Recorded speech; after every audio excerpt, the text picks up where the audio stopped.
Welcome back to Autism Spectrum Resources for Marriage and Family. I'm your host, Dr. Stephanie C. Holmes, and I have as my guest today, Brittany Browne. Hello, everybody. So glad to be here. All right, let me tell y'all a little bit about Brittany. Brittany Browne is a licensed massage therapist and contestant in the 2024 Mrs. Georgia America pageant.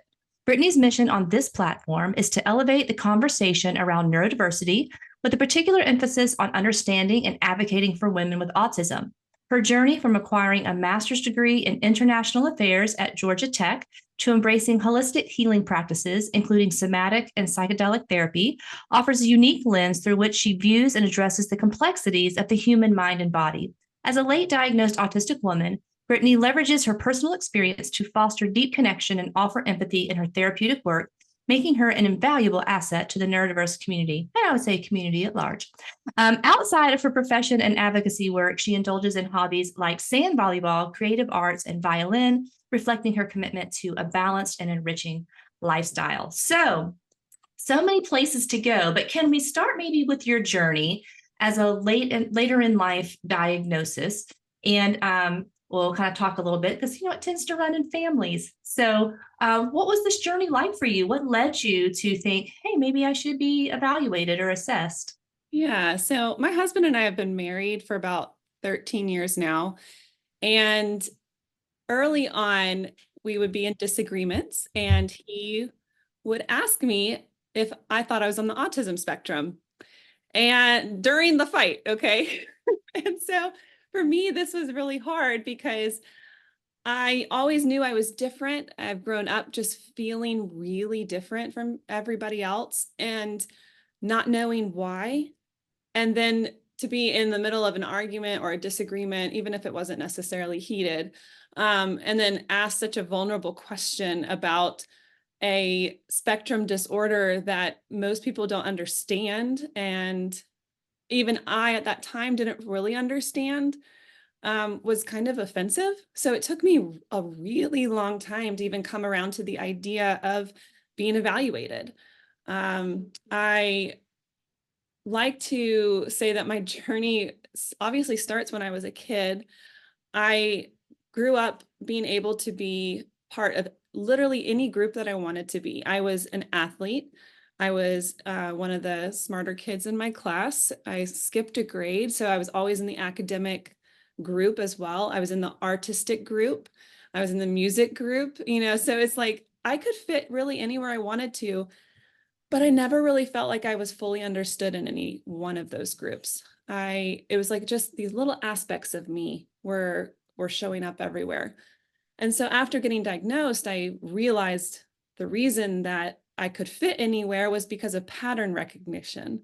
That's a big part of autism, is being able to quickly figure out patterns. I've always been gifted in math. What is math? Math is patterns over and over and over. I learned to speak Spanish because learning a language is learning the pattern.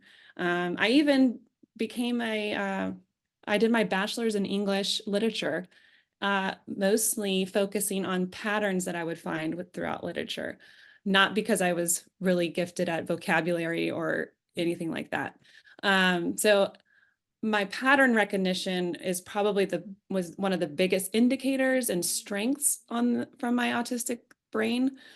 But when it came to an intimate relationship like marriage, that's where hey, this is where the problems are. Like, here's where we're not communicating with our face well. Here's where we're not communicating with our tone well to someone that's not on the spectrum. And so maybe we need to look and see if there's something else going on. And I think for context, your husband is a therapist, correct? Yes, he is. Yes. So it He's wasn't just familiar. like a throw out there comment. He's a licensed professional counselor. Yes, he is. Yes. So when he would say it, it was even almost extra hurtful because he kind of knew what he was putting out there. And even in the last several years, as he has discovered his own neurodivergence, he's ADHD, and likes to say that he's the poster child for ADHD, and he didn't know why it took him so long to find out.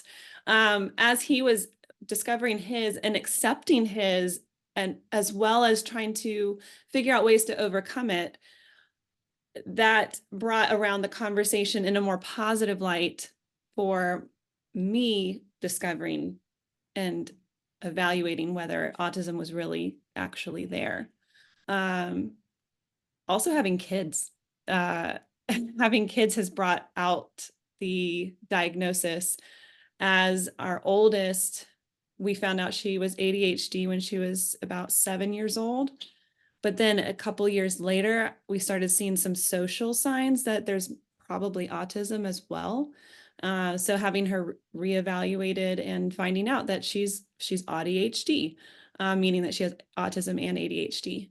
So looking at her and seeing my similarities to her, my second daughter is also somewhere on the spectrum, and we are very much alike, me and my second daughter. So as a mother, I'm looking at what my husband likes to call our variants, and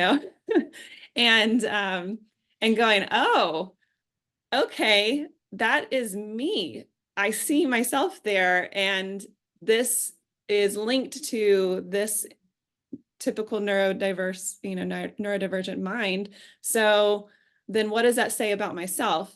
Because, as you know, neurodivergence runs in families, and it's very common for it to be seen in multiple people throughout the family. And so if both parents are neurodivergent, then you're more than likely going to have a neurodivergent child as well. Absolutely. We know, according to that 2019 JAMA study of 2.1 million people, they found an 80% hereditary factor, which 2.1 million people is a huge. I mean, they've said autism was caused by Tylenol based on 100 people or something crazy like that, So genetics definitely is part of this. And that's kind of part of our journey as well. Our daughter was diagnosed in 2005 or 6, which was very rare for girls to be diagnosed that long ago. And then Dan, he began to identify about 2013, 2014. And one of the people that he got along the best with was your grandfather. They were two peas in a pod. Yes. They were two peas in a pod. And they loved to bond over kind of upsetting Muti.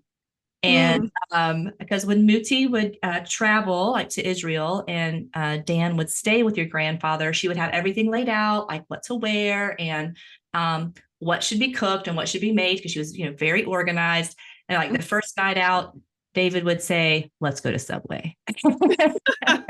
Let's eat all the things I'm not supposed to eat." She's in Israel. And so they were kind of partners in crime. So there were at least 2 people identified before your journey. One we won't talk about, but your grandfather, I thought this was really precious. I wanted to share.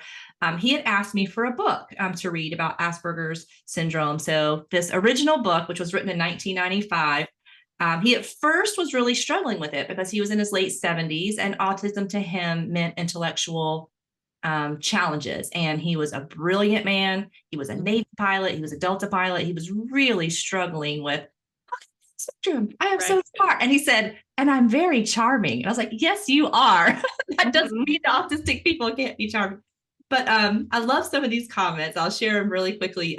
There's a story of a young woman being bullied, and she's being bullied for her autism. And it says, "The teasing was probably quite amusing to them, but extremely distressing for her, especially as she was subsequently unable to eat lunch." And he wrote, "This is worse than bullying because she will have low blood sugar." Oh my goodness. Okay, I think we missed the point. And then he says, "Teach a child to observe other children to indicate what to do." And Poppy wrote, "Only if their actions are appropriate." And he would write throughout the book, "Why are you surprised I'm going to continue to speak my language?" Or, "If it's not the Aspie way, it's not the right way." So there's like comments all through the book where he either talks back to the author or argues. There's a math problem that's in there. And so he decided to solve the math problem for me and put it on a Post-it note so I would know that he knew. Oh my. So at 70 something years old, that was pretty difficult. But even for you at your age, you kind of found it a little bit difficult too, which says we've still got to do something about the stigma about a diagnosis. Yes, because I was 36. I am 36. So it's only been in this last year that I've been officially diagnosed with autism and potentially ADHD. That was not officially evaluated, but it's strongly indicated based off of my interview and some scores. Um, what my hope is that as a mother with children that are neurodivergent, that I'm going to be able to raise them in a way where they understand themselves. They understand their strengths, they understand their weaknesses, they understand who their people are and why that they're their people, and to find advocates and people that are neuroaffirming and live there. You know, you've got to learn how to navigate the world. Not everybody's going to be neuroaffirming, not everybody's going to understand, but to know that you're well supported and there is a community. I want to help them build their own community so that they have a belonging and maybe can avoid some of the pitfalls and the areas that were really difficult for me. I struggled with passive suicidal ideation since I was a child, up until about 2 years ago. And I didn't know why. And now that I have this diagnosis, I realize that that was a big part of it, is not having a solid support network of people who understood how I thought and how I worked, and to know that I could go to them and always be accepted. That was detrimental. And I find as I build my own community in the neurodivergent space that that is really common, is to have either active or passive suicidal ideation because you just feel so alone. And that's since I was a child. Like I cannot remember a week since I was a child where I didn't have at least one episode where there were very strong thoughts of like, I just shouldn't even exist. There was nothing that ever told me, or I never desired to actually harm myself, but kind of just regretting existing, you know, because of the way the culture has been built. And that speaks more to that lack of belonging. So you had many groups, really didn't feel a connection or a belonging, that you are happy to see me. You're happy for me to be here. You would miss me if I'm not here. You didn't feel those kind of building bonds. Yeah. Or even like if let's say I express something, I'm with the athletes and I want to talk about art for a little bit, that it's like, that doesn't make sense. It doesn't compute, you know, and maybe I'm not in the mood to be all about the sport at the moment, you know, and so it's like I could live my life in all these little pieces, even when it came to faith, for example, is I've very open-minded. I don't believe throwing the baby out with the bathwater for a lot of different things like that, other people of faith might. But I have two sides to me and I want to be accepted for as a whole person, you know. I do believe in God, and but at the same time there are Eastern practices that I think are very valuable, and they have a lot of wisdom. So how can I reconcile that? How can I reconcile that I'm both artistic and athletic at the same time? How can I reconcile that more recently that I'm a therapist, but I'm also a teacher, and I want to put all these things together. I'm not one or the other. I'm a lot of different things. And even now, in the world of pageantry, I've never been a pageant person up until I started competing a few years ago.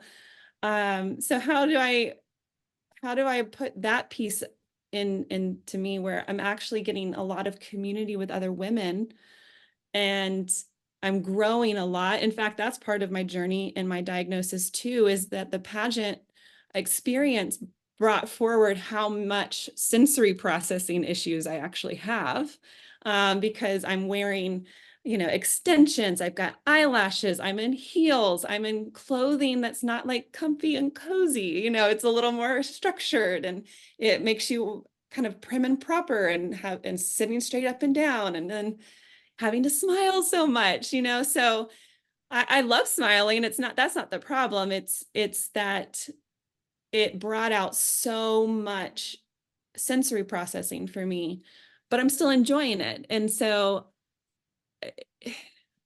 I'm just trying to figure out how to be a whole person. And I feel like I'm finally able to do that now after diagnosis and be okay with who I am and not have to hide any one of those parts.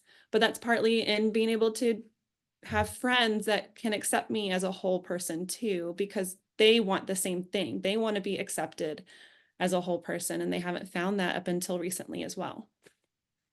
So I didn't usually follow pageants as a norm, but I got very interested in the 2013 Miss America pageant Okay. because Alexis Wyman was the first was vocal that she was on the spectrum, and I was kind of watching her journey because I was thinking, oh my goodness, that must be a sensory nightmare for her, the stage and the lights and she kind of talked about how she had to use hoodies or she'd have to put headphones on in her ears, put her hoodie. And that was kind of the sign to everyone.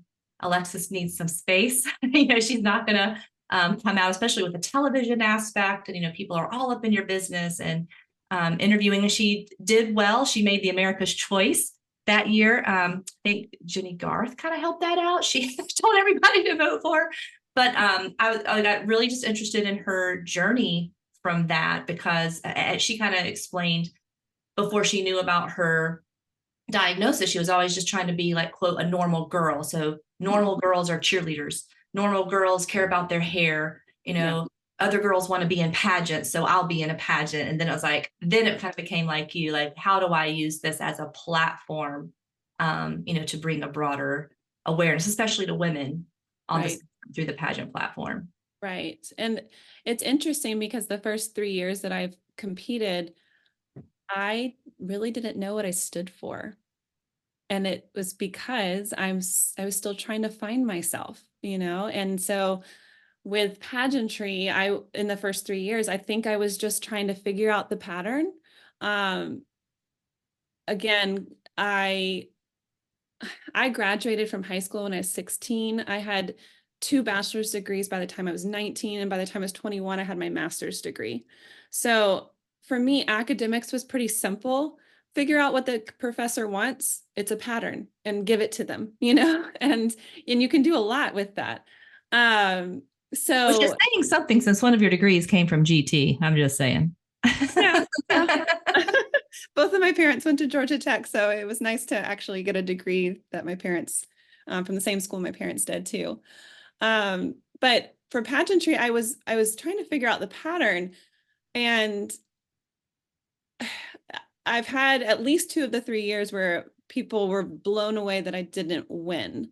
In fact, in one of the years, I actually scored the most points, but in Georgia, it's not about scoring the most points. It's about there's a ranking system. So you can score the most points. And then at the very end for that final question, the judges get to re-rank you.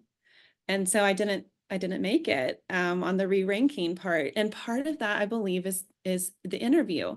It's the verbal part, the verbal processing. And I know I'm here on a podcast and I'm actually being very wordy right now, which is kind of part of the problem in a pageant, is that you have to be very sound bites, like there's little sound bites. You need to be very concise, but you also need to have said what I might say in 2 minutes. You need to be able to say it in 30 seconds and say it well. And for me, one of the signs that I was on the spectrum is that there's this rich inner world. And I've been saying this for like just years and years.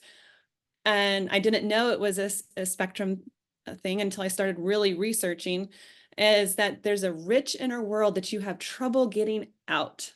And I would say that all the time, that I have so much in here, so much going on, and I'm putting all these things together. And then I go to tell somebody and I can't, and so that happens at the pageant in the interview process, which is 50% of your score comes from the interview. So while people think that it's all about the outer, how you look and whatnot, it's also, there's a good chunk about who you are, but it's also a matter of, can you express it, and can you express it well in a short amount of time? Interview is only 6 to 8 minutes. And then the onstage question is kind of that public part of the interview. So I've had problems with that, just even simple questions of, I have the hardest time is anything with a superlative. So what's your favorite book? And my mind just goes through the Rolodex of like, well, what is my favorite book? Because I'm very literal. Like, it's got to be my favorite. It can't be top 10. It's got to be number 1. That's what they asked for. But I know that's not really the case. They just want to have some sort of conversation to get to know you. So I'm like battling with, this is what I know they want. They just want to kind of get to know what I like in general. But then my autistic brain is like, but they said favorite, And you have to learn to add in words. This is what I'm constantly doing with Dan. We got some Gottman communication cards, and I have to like always read them through the Asperger lens or autism lens, because he'll get stuck like that. So I remember one of the Gottman questions was, if you could be someone for 24 hours, who would you be? Oh, yes. Oh, no. He's like, well, I have some questions. Well, I'll remember my knowledge after the 24. Like, what if, like, for Elon Musk, I would want to be him, but he's a jerk, and I don't want to be a jerk, but I would love to know all the things he knows for 24 hours, but I wouldn't pick him if it meant I couldn't remember what I saw for 24 hours. And who's picking me while I'm Elon Musk? And I was like, that is not the point of the question. It's just like, throw something out there just so I can know a little bit more about you. You cannot. This is the biggest, this is the hardest thing for Brandon and myself. And I'm sure we can explore that on a different show, but it's he's ADHD. So he's like, give me the bullet points. And so I try to give him the bullet points, and I'm giving him 10 minutes worth of background information before I can give him the bullet points. And it's like, but you don't understand all of it if you don't get the background. So I have to set the context. So now I know whenever we're doing any conversation game, I like, hold on, let me read it and see. So like, instead of asking him now, what's your favorite book? I would say, what is one of your favorite books? And now I just took the whole catalog to at least a little bit. And then if I see him struggling, I would say, what is one of your favorite books right now? It's like, oh, okay, well, right now I'm reading these 3 books. So of those 3, I would pick this one. So I find myself constantly, anything that has a superlative or an exclusive word, always, never, or favorite, or best, or it's like, okay, wait, recategorize. I cannot do 5 minutes of an explanation. It kind of stops the connection flow a little bit. That's what I'm hoping, honestly, even with pageantry or anything that kind of has these interview qualities, is to help those systems have more recognition of things like that. Of, you might trip the candidate up if they have an autistic brain by using those type of words. And I don't necessarily know that that's a fair playing field at that point, And so I really believe we need to bring all of this awareness to the forefront of, if you really want to judge between people, we're going to have to give them a fair playing field. And these are the type of things that need to be out there, is how we use our language. And it's so important in order to really get to know people. And that also is leading to why many people on the spectrum are underemployed. They have the degrees and they have the skills and the techniques, but it's getting usually past the interview portion of the job interview, or anything that's like a people social piece. And it's like, you're missing probably one of your best programmers, because this person can't navigate through the interview process, especially when questions are, so the neurotypical has kind of a different way we go into the interview, right? To kind of to sell yourself and, to get that job. But the neurodivergent person's like, I'll answer the questions that I'm asked. Yes. That's not the question. And your grandfather would say that all the way. I'm answering the question that you asked, or you didn't ask that. So it's like, yes, there was actually an instance, and I hope she's okay with me sharing this, but I used to work for my grandmother, and we were over in Israel, and she got really sick one day. And so she was in the hotel room, And obviously I didn't know that I was on the spectrum, but she was really sick and I was going to bring her food. So I asked her what she wanted and she said she wanted salad.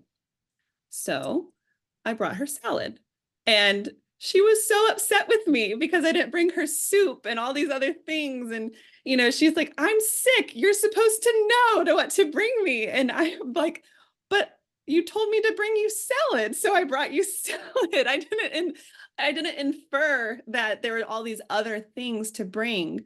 And part of that's because, I grew up in a house where like you brought what you were supposed to bring, and that's probably because there's some more neurodivergence in my family. Still being explored, maybe. Yes, being explored. And so if you brought more than what was asked for, it was met with, why did you bring me this? I didn't ask for that. So that being very literal kind of flows across to all these other relationships and can really affect that. It's interesting. In context, like typically soup is the sick person food. It's a bland food. Yes. And so usually soup and salad.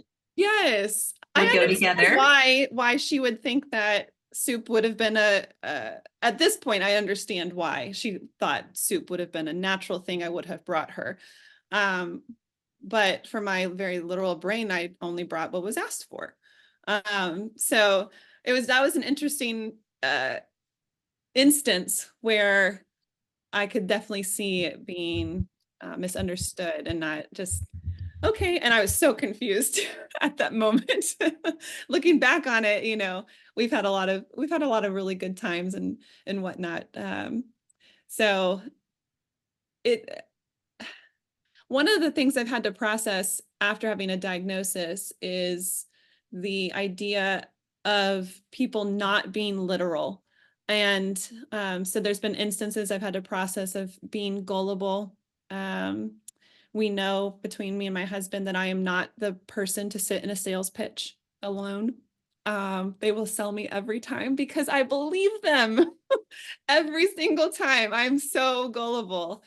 I have learned and have had to teach myself to be a bit more skeptical, but that is an area where I kind of feel like, why is it that I am told that I'm the one with the disorder when I'm telling the truth and being honest, and yet on the neurotypical side, being honest isn't normal. Like, to be honest is to leave yourself vulnerable. And so therefore lying is actually normalized, or white lying, or whatever you want to call it. But that to me, I'm frustrated at the idea that I'm being told that I have a disorder because I'm too honest.